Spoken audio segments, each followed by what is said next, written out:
मित्रों, दिग्विजय देश की आवाज़ वॉइस फॉर वॉइसलेस में आपका बहुत बहुत स्वागत है।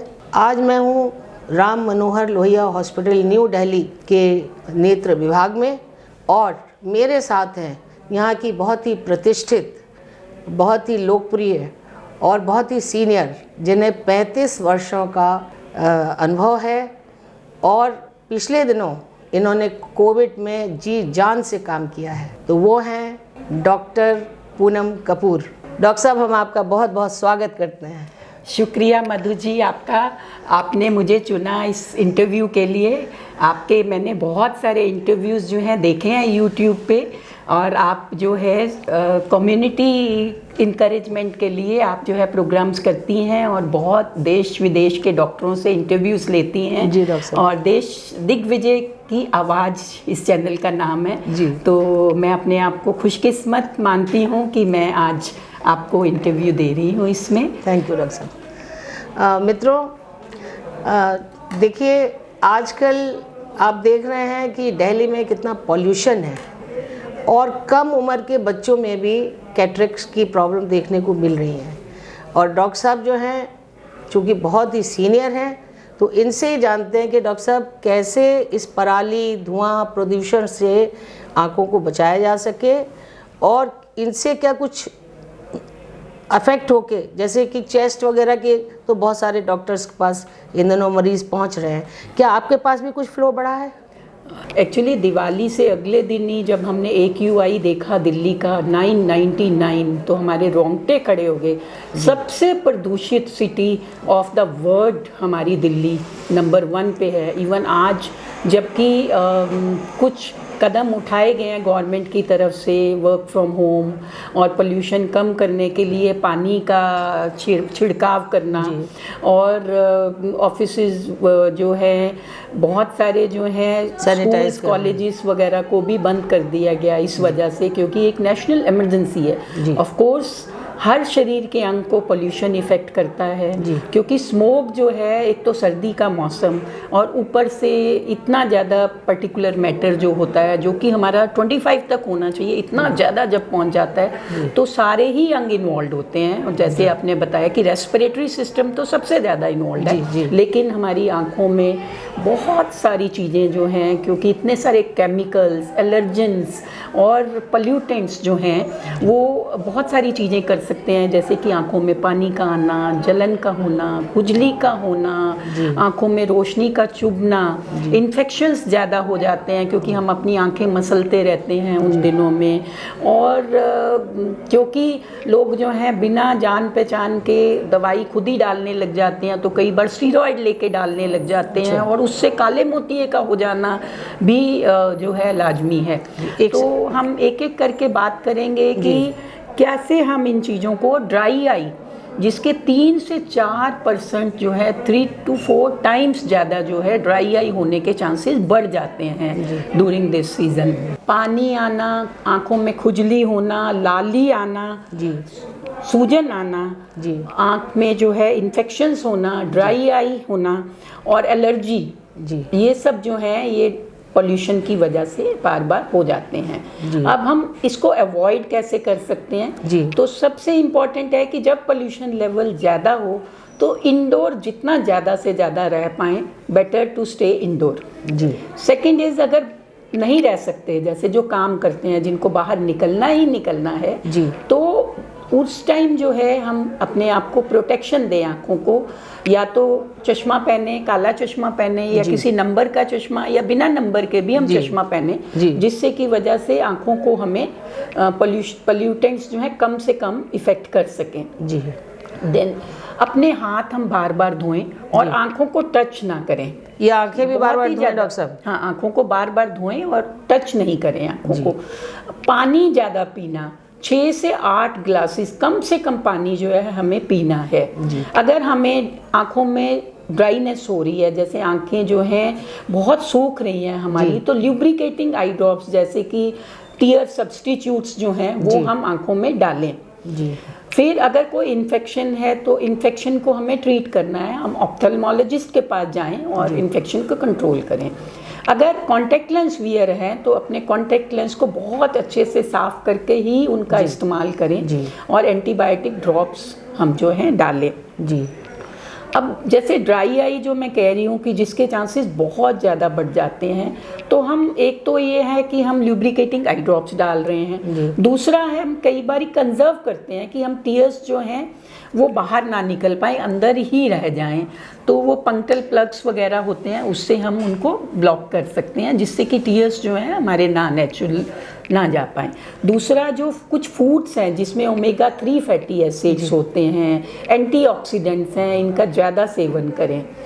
और अगर हमारी लिड्स की जो पलक के ऊपर जो छोटी छोटी ग्लैंड्स होती हैं जिन्हें हम मोबियन ग्लैंड्स बोलते हैं, उनका कोई इन्फेक्शन है तो हम उनको भी इन्फेक्शन को हम ट्रीट। डॉक्टर साहब, ये जो ड्राइनेस है वो कंप्यूटर और मोबाइल पे ज़्यादा रहने से भी तो हो रही है आजकल? बिल्कुल बिल्कुल, आपने बिल्कुल सही कहा, जिसको हम कंप्यूटर विजन सिंड्रोम कहते हैं, क्योंकि आजकल आप देख रहे हैं पिछले कई दिनों से ऑनलाइन क्लासेस चल रही हैं। ऑनलाइन क्लासेस होने की वजह से और अदरवाइज भी बच्चे जो हैं हमारे सारा दिन कंप्यूटर के आगे और फ़ोन के आगे बैठे रहते हैं, तो उससे एक तो ड्राइनेस तो हो ही रही है।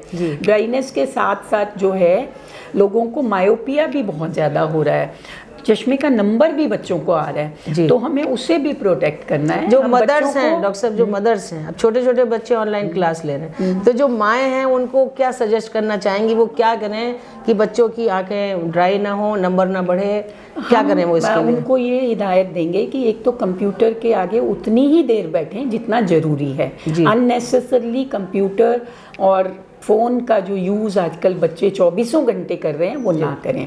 दूसरी बात है, जब वो कंप्यूटर के आगे बैठे भी हैं तो आंखों को ब्लिंक करें बार बार, थोड़ी थोड़ी देर के बाद झपकाते रहें, ताकि झपकाते रहें जिससे कि टीयर्स जो है हमारी आंखों के ऊपर फैल जाएं।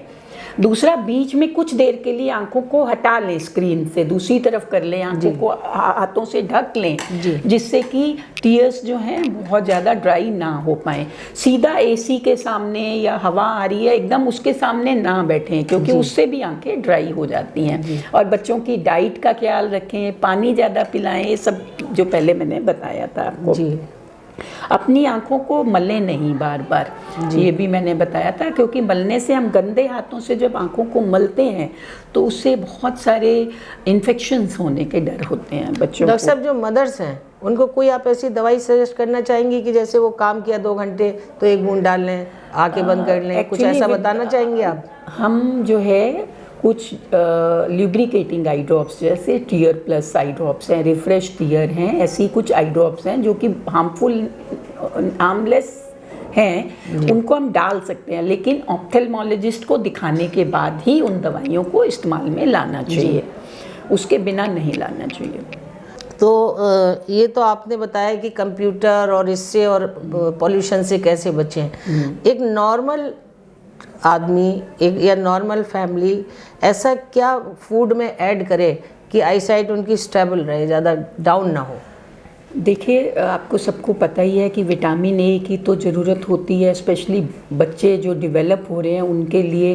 तो विटामिन ए रिच फूड्स जो हैं जैसे कि हरे पत्ते वाली सब्जियां हैं, रंग बिरंगे जितने रंग बिरंगे फल हैं जो कि भरपूर एंटीऑक्सीडेंट से भरे होते हैं, और उसमें विटामिन ए भी हम लोगों को मिलता है, तो वो हमें लेने चाहिए। आप सस्ती चीज़ बताइए, लिवर ऑयल, फिश। आप सस्ता फूड बताइए जो देश के ग्रामीण जनता अफोर्ड कर सके, क्योंकि अमीर आदमी तो कुछ भी अफोर्ड कर सकते हैं, लेकिन जो गरीब लोग हैं वो कौन सी चीज़ें अपनाएं कि उनकी आंखें ठीक रहें? नहीं, गरीब आदमियों के लिए सारे जो सब्जियां हैं सब खाएं, सब्जियां खाएं, सब्जियां और फल खाएं, वो बहुत ज़रूरी है ना। दूध पिएं, सब्जियां और फल खाएं, दही वगैरह खाएं। बिल्कुल जी। अब डॉक्टर साहब, एक मेरा और एडिड प्रश्न है कि क्या कारण है कम उम्र के बच्चों में जो कैटरेक्ट आ रहा है? एक्चुअली कुछ कैटरेक्ट जो होते हैं वो तो कंजेनिटल होते हैं, वो बचपन से ही होते हैं। जब वो बच्चा पैदा होता है तो वो कंजेनिटल कैटरेक्ट जिन्हें हम बोलते हैं उसी वजह से होते हैं। कुछ कैटरेक्ट ऐसी हैं जो कि कुछ डिजीज़ जो मदर को हुई, जैसे रूबेला इन्फेक्शन, कोई और इन्फेक्शंस हैं, उसकी वजह से भी कैटरेक्ट हो जाता है बच्चों को। और कुछ डेवलपमेंटल कैटरेक्ट्स होते हैं जो कि कुछ किसी चीज़ की कमी की वजह से हो सकते हैं। कुछ आजकल बच्चों को बीमारियां हैं जैसे जुवेनाइल डायबिटिक्स हैं, जिनको बचपन से शुगर की बीमारी है, उन केसेस में पैराथायरॉइड जो है उस बीमारी में जिसमें सीरम कैल्शियम लेवल बढ़ जाता है, उन सब में भी कैटरेक्ट होने का खतरा ज़्यादा होता है। और सबसे इम्पॉर्टेंट जो है, जो एक बीमारी है स्प्रिंग कैटार, एलर्जिक कंजंक्टिवाइटिस, उसमें कई बारी जो हैं लोग स्टीरॉयड यूज़ करते हैं और स्टीरॉयड इंड्यूस्ड कैटरेक्ट और काला मोतिया भी उनको हो सकता है। तो स्टीरॉयड्स का इस्तेमाल बिना किसी के डॉक्टर के दिखाए कौन सा स्टीरॉयड इस्तेमाल करना है जिससे कि काला मोतिया ना हो, ये बहुत इम्पॉर्टेंट है। तो इसलिए जो है ये आँख की कोई भी दवाई ये सोच के नहीं डाल लेनी चाहिए कि आँख की दवाई है, सिंपल सी है, डाल लेते हैं इसको, तो वो नहीं करना चाहिए डॉक्टर की सलाह से। और अगर बच्चे को चश्मे का नंबर है, बहुत ज़्यादा हाई नंबर है, उनमें कॉम्प्लिकेटेड कैटरेक्ट भी हो सकता है जी। तो ये सब चीज़ें हैं, कंसल्ट करें अपने और डॉक्टर एक और जो बीमारी है रेटिनोपैथी ऑफ प्रेगनेंसी जो होती है जी। कई बारी जो बच्चों में जो प्री मैच्योर बच्चे पैदा होते हैं जिसमें वो डिजीज़ होती है, उस वाली डिजीज़ में भी जब रेटिनोपैथी ऑफ प्रीमेच्योरिटी काफ़ी ज़्यादा बढ़ जाती है, उन केसेस में भी कैटरेक्ट हो सकता है, तो उसमें नज़र चली जाती है। डॉक्टर साहब, आपके हिसाब से देश में कितने लोग जो हैं जो अंधे हैं? जो हमारे देश में अंधे हैं लोग बहुत ज़्यादा एक अमाउंट है, बट ये मैं इम्पोर्टेंट चीज़ ये 20 लाख से ज़्यादा है, एग्जैक्ट नंबर तो बताना मुश्किल है, बट काफ़ी ज़्यादा हैं। लेकिन सबसे इम्पॉर्टेंट बात है कि 80% जो लोग हैं वो प्रिवेंटेबल ब्लाइंडनेस है। अच्छा। प्रिवेंटेबल ब्लाइंडनेस का मतलब है कि अगर हम जैसे कैटरेक्ट है प्रिवेंटेबल है, अगर आप ऑपरेशन ठीक टाइम पे उसका अच्छे डॉक्टर से करवा लेते हैं और लेंस डाल देते हैं तो नॉर्मल नज़र आ जाती है। तो काफ़ी ज़्यादा जो हमारे ग्रामीण लोग हैं उनको कैटरेक्ट है और वो ऑपरेशन ही नहीं करवाते, जिससे उनकी आंख चली जाती है, जो कि प्रिवेंटेबल कॉज है। फिर काला मोतिया है, काला मोतिये का अगर इलाज टाइम पे ठीक से किया जाता है तो हम वो भी उससे होने वाले नुकसान को, आंखों को हम बचा सकते हैं। अगर टाइम पे हमें पता चल जाए कि तो इनका जो है काला मोतिया है और इसका इलाज करना है, तो 40 साल के बाद तो स्पेशली जो है मैं बताऊंगी कि हमें ज़रूर अपनी आंखों का हर साल चेकअप करवाना चाहिए। और तीसरी चीज़ जो है diabetic retinopathy, hypertensive retinopathy, diabetes तो एक एपिडेमिक हो गया इस देश में। तो बहुत सारे लोग हैं जिनको ये पता ही नहीं है कि डायबिटीज़ से कैटरेक्ट तो हो ही सकता है, काला मोतिये के चांसेस, पर रेटिनोपैथी जो डायबिटिक रेटिनोपैथी है जो कि अभी एक वास्ट शेप ले रही है और बहुत सारे लोग हैं अपना शुगर वाले ना तो शुगर कंट्रोल करते हैं ना अपनी आंखों का चेकअप करवाते हैं, तो डायबिटिक रेटिनोपैथी, हाइपरटेंसिव रेटिनोपैथी भी बहुत ज़्यादा कॉज है जिसको हम प्रिवेंट कर सकते हैं। डॉक्टर साहब एक चीज़ बताइए कि से आपकी आंख चली गई, क्या तरीका है कि दोबारा आप देख सकें? अब ये तो आपने क्या आई ट्रांसप्लांट होता है? ये जो है आंख चली गई किस वजह से गई, क्योंकि जब मैं कॉसेज बता रही थी तो मैंने कॉर्नियल ब्लाइंडनेस के कॉसेज आपको नहीं बताए थे जी। अगर मान लो आपका कॉर्निया जो है सफ़ेद हो गया है या कॉर्नियल कोई ओपेसिटी बन गई है या कॉर्निया डीजनरेट डिस्ट्रॉफी है, उन केसेस में, या फिर ऑपरेशन के बाद कॉर्निया में सूजन आ गई है जिसे हम सूडोफेकिक बुलस केरेटोपैथी बोलते हैं, अगर वो है तो ऑफकोर्स यस हम कॉर्निया बदल सकते हैं और कॉर्निया को बदल के हम उस मरीज को रोशनी दे सकते हैं। लेकिन कुछ केसेस ऐसे हैं, मान लो ऑप्टिक एट्रोफी हो गई है, पीछे नज़र ही नहीं है, तो उन केसेस को हम नज़र नहीं दे सकते। बहुत सारे मरीज हैं जिन्हें रेटिनाइटिस पिगमेंटोसा की बीमारी है। अब वो रेटिनाइटिस पिगमेंटोसा का हम कोशिश कर रहे हैं इलाज खोजने की और अपनी तरफ से हम सब जो है एक्सपेरिमेंट्स चल रहे हैं, बट एक्सपेरिमेंटल स्टेजेस हैं जिसमें कि हम आँख को बदल नहीं सकते। तो कॉर्नियल ब्लाइंडनेस को हम ठीक कर सकते हैं और कॉर्निया जो है डोनेशन दे के लोग जो हैं अपनी आंखें नेत्रदान करके जो है 2 लोगों को रोशनी दे सकते हैं, और वो भी it is possible in certain cases. If पीछे ठीक है, नज़र ठीक है, तो हम ऑफ कोर्स चेंज कर सकते हैं। डॉक्टर साहब आप तो बहुत सीनियर हैं, आप 35-36 सालों का आपका अनुभव है, तो जो साइंस है नेत्र रोग की वो कितने आगे बढ़ी है? आप पुरानी स्टूडेंट हैं तब से आज तक? नेचुरली बहुत ज़्यादा चेंजेस आ गए हैं, क्योंकि मैं आपको बताऊंगी, जब एज ए पीजी स्टूडेंट हम लोग कर रहे थे तो हमारा कैटरेक्ट करने का प्रोसीजर बिल्कुल डिफरेंट था। तब हम इंट्राकैप्सुलर सर्जरी किया करते थे, पूरा का पूरा लेंस निकाल देते थे और फिर इतना मोटा चश्मा लोगों को लगाना पड़ता था, बहुत बड़ा इंसिजन बनाते थे, इतने टांके लगते थे लोगों को। पहले तो टांके ही नहीं लगते थे, फिर टांके लगते थे और लोगों को हिलने डुलने के लिए भी मना किया जाता था। धीरे धीरे चेंज हुआ, एक्स्ट्रा कैप्सुलर आया, फिर धीरे धीरे स्मॉल इंसिजन कैटरेक्ट सर्जरी आई, फिर फेको आई, अब जो है फेमटो सेकेंड लेज़र सर्जरी आई।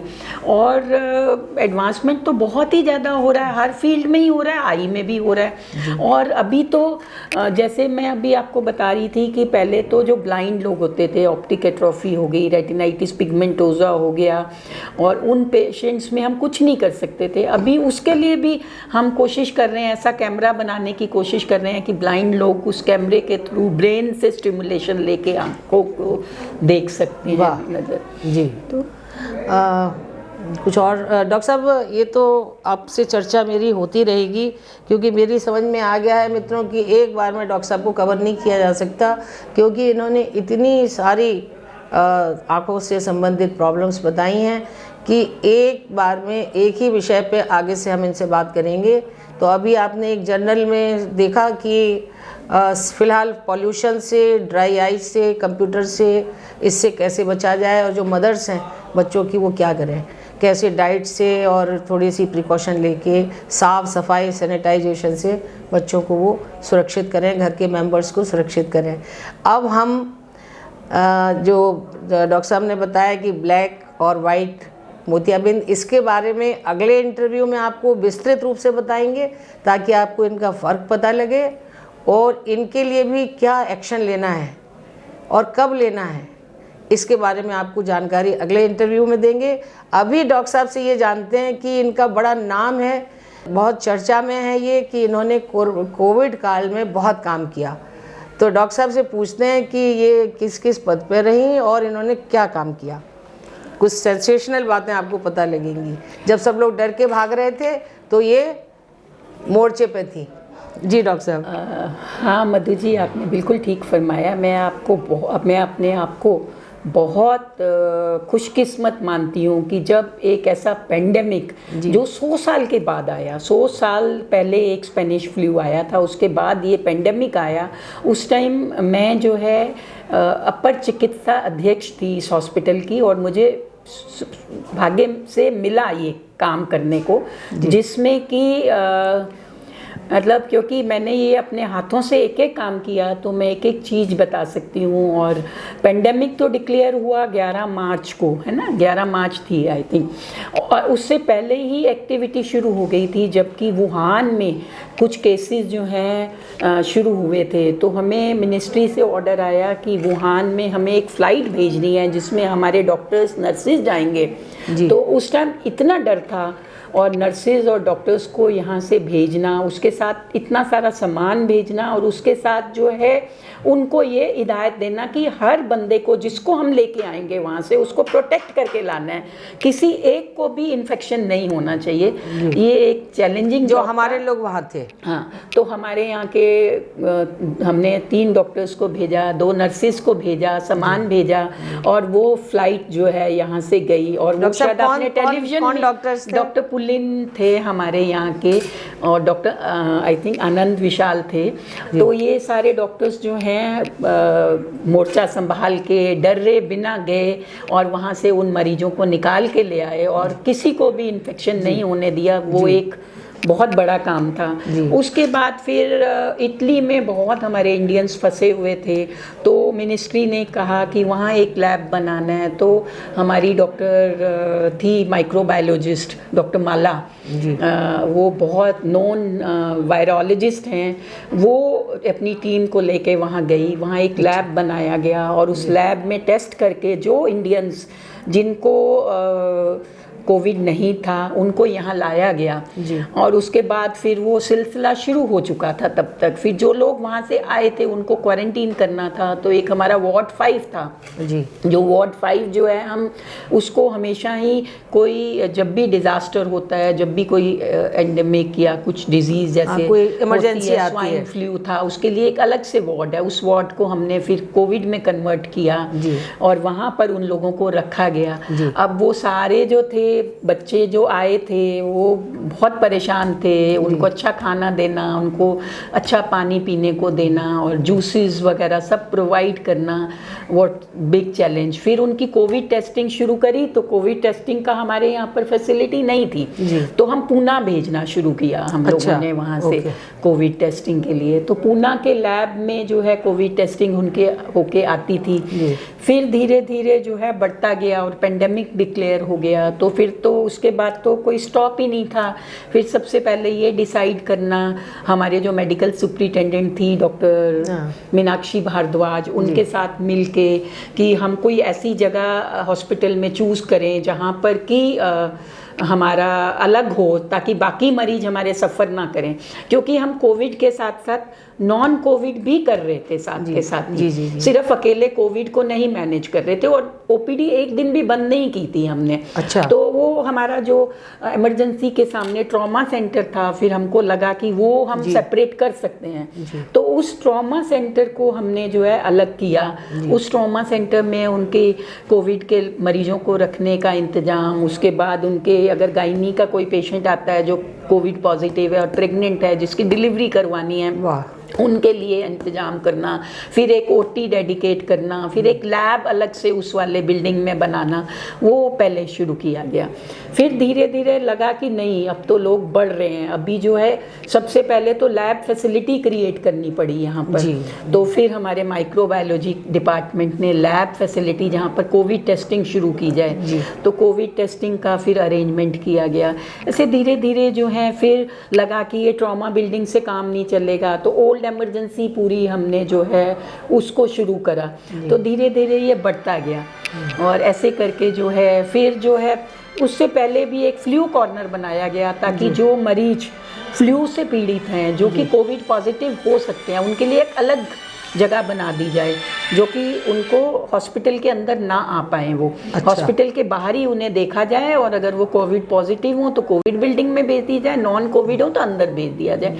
तो ये सारे काम धीरे धीरे करके शुरू किए गए और सफलतापूर्वक। और ऐसा लग रहा है कि माला, मीनाक्षी, पूनम मतलब बहनों ने ज्यादा इसमें काम किया, ऐसा है क्या?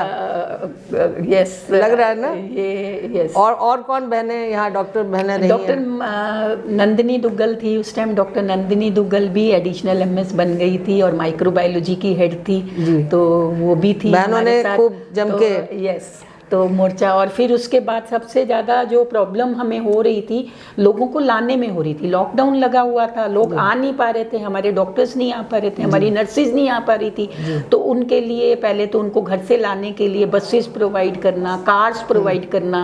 उबर ने हमारी बड़ी मदद की उस टाइम, उबर ने अपनी गाड़ियाँ दी। और कहते हैं आप कह रही हैं खाना ताज वालों ने दिया, खाना भी अरेंज किया, ताज वालों ने दिया और कुछ स्वयंसेवी संस्थाओं ने जो है अपने जो उनका बजट होता है इसके लिए, उसमें से खाना आया उन लोगों का।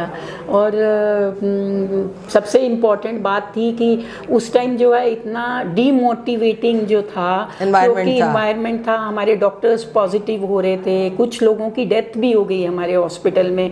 अब लोगों को मोटिवेटेड रख के और उनको ड्यूटी पे लगाना, वो एक बहुत बड़ा चैलेंज था और वो मैं संभाल रही थी उस टाइम ड्यूटी पे लगाने का जो है लोगों को। तो मेरे को काफ़ी दिक्कतों का सामना करना पड़ता था क्योंकि लोग ड्यूटी करने के लिए राजी नहीं होते थे। तो वो बहुत डिफ़िकल्ट टाइम था जिस टाइम की ये सब हो रहा था। और उससे आप निकले? और उससे हम निकले, लेकिन सितंबर 2020 में मैं सुपरन्यूट मतलब 62 की हो गई। उसके बाद एडमिनिस्ट्रेटिव पोस्ट ख़त्म हो गई थी, लेकिन फिर डॉक्टर राणा आ गए, दूसरी टीम ने संभाला। और जो सेकेंड वेव आई वो तो बहुत ही भयानक थी, वो तो आपके सामने ही है, जिस टाइम की कोई बचा ही नहीं दिल्ली में कोविड से। तो शुरुआत हमने की थी और आगे जो है फिर सिलसिला चलता गया। सिलसिला चलता गया। यस। उसका एक शेर है ना डॉक्टर साहब, मैं अकेला ही चला था जाने वे मंजिल मगर लोग आते गए और सिलसिला बनता गया।